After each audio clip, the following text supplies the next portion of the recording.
Bonjour à toi le zapper, aujourd'hui un petit zap rattrapage de Gladiator 2, voilà, que j'ai regardé hier soir, voilà, il est sorti en 4K, donc je l'ai commandé, j'aime beaucoup Gladiator 1, donc là, Gladiator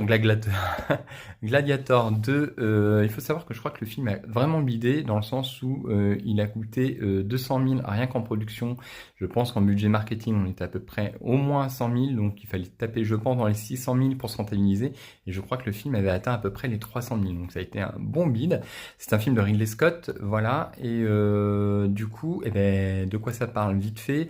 Donc on y suit Lucius, le fils de Maximus, qui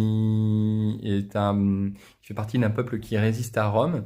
Voilà, donc Lucius vit avec Arishat et en fait il y a le général Acacius qui va venir donc conquérir la ville dans laquelle Lucius et Arishat sont. Arishat va mourir et donc du coup bah, Lucius va être capturé par le général Acacius.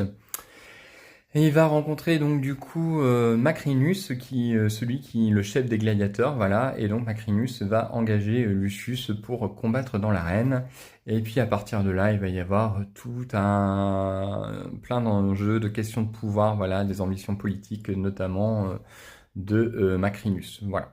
Qu'ai-je pensé du film? Eh ben franchement, ce film, je comprends pourquoi il n'a pas forcément fonctionné. Alors certes, la photographie est très très bonne, la gestion des couleurs, des ombres, enfin, quand on est dans l'arène, vraiment on sent la chaleur, la lumière, etc.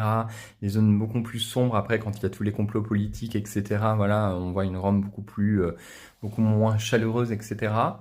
Mais après, au-delà de ça, je trouve que le film, par son scénario, raconte pas vraiment grand-chose de nouveau.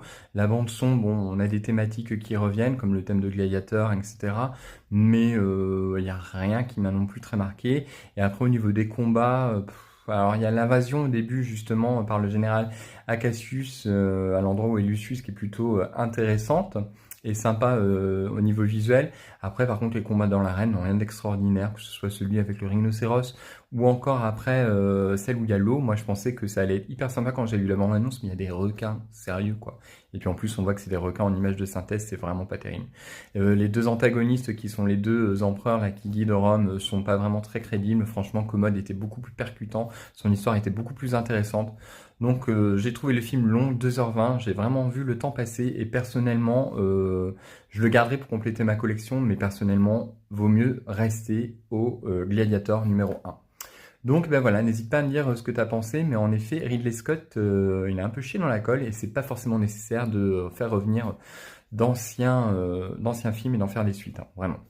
Donc dis-moi ce que tu en as pensé et puis je te dis à très bientôt. Bye!